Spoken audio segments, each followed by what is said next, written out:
Saul had disobeyed God by not killing all the Amalekites, so God had rejected Saul from being king over Israel. Saul had tried to please the people instead of pleasing God. A new king must be chosen who would honour and obey God. God told Samuel to take a vial of olive oil and go to Bethlehem and find a man named Jesse, because God had chosen one of his sons to be the new king.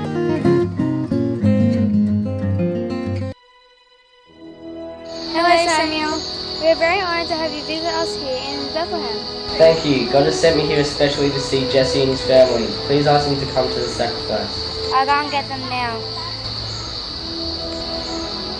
My lord Samuel, the elder told us that you sent for us. How can I help you?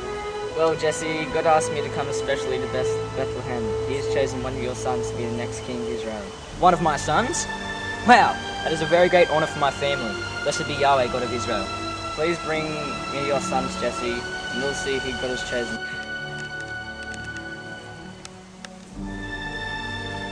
My name is Eliab, I am the eldest. He's so tall and so very good looking. Yes, he takes after my side of the family. Samuel was sure that this handsome specimen would be the next king, but God said to Samuel, "Look not on his countenance, or on the height of his stature, because I have refused him. For Yahweh seeth not as man seeth, for man looketh on the outward appearance, but Yahweh looketh on the heart." Thank you, Eliab, but it appears you are not the one that God has chosen. Shall I get the next one? Yes, do. My name is Abinadab. Another good-looking son you have here, Jesse. God has said he hasn't chosen this one either.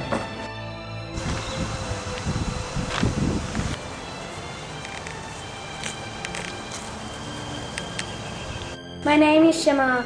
I'm the third son in my family. Hello, Shema. You're very nice looking too, aren't you? But it still appears that you are not the one God has chosen.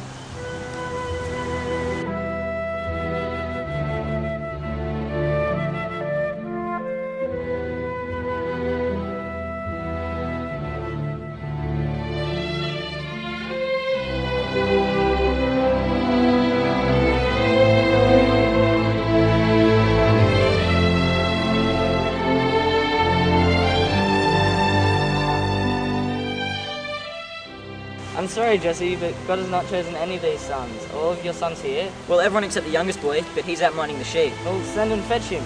My lord, he's just a young boy. Send and fetch him straight away. We're not going to start this feast without him. Eliab! Go and get David straight away. Yes, Father, I'll organise a servant to look after the sheep while he's gone.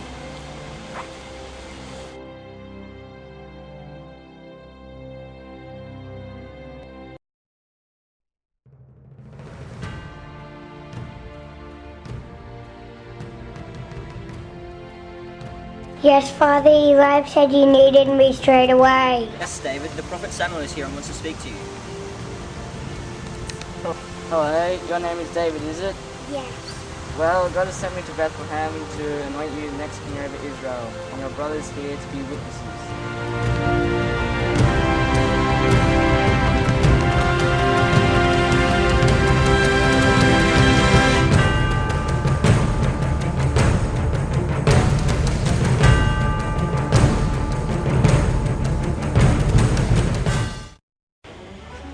Israel's old enemies, the Philistines, had gathered their armies together to battle against Israel. So King Saul set up his army across from the Philistines by the valley of Elah. David's older brothers were soldiers in Saul's army, but David looked after his father's sheep in Bethlehem. By now the armies had camped out for a few weeks, and Jesse asked David to go and visit his brothers and see how they were faring. So David left a keeper with his sheep and took some corn, bread and cheese and set off to see his brothers. I suppose that giant from Gath will come out to challenge us again today. It is the 40th day. I've heard that King Saul is very worried. How much longer can this go on? Well, he's absolutely massive. You can hardly expect anyone to take him on.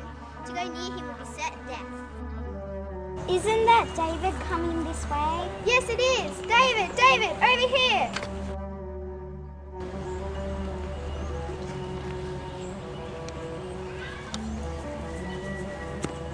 Shalom, brothers. I've brought you down some bread and corn. I've just left it with the baggage keeper for you. Thank you, David. How is our father? He's doing well. He asked me to come down and see how you all are doing down here. Rah! Come on, you Israelites! Choose out a man to come and fight me! Come and fight me, you Israelites! Rah! Come and fight me! Choose out a man! Who's good enough to come and fight me? Choose out a man! He's so big! The Philistines had put up a giant of a man as their champion. He was nearly twice as tall as everyone else. His armour was made of brass, and, unlike David's brothers, he was very ugly. He had a huge spear, and the spear's head was made of iron, and a man bearing a shield went in front of him.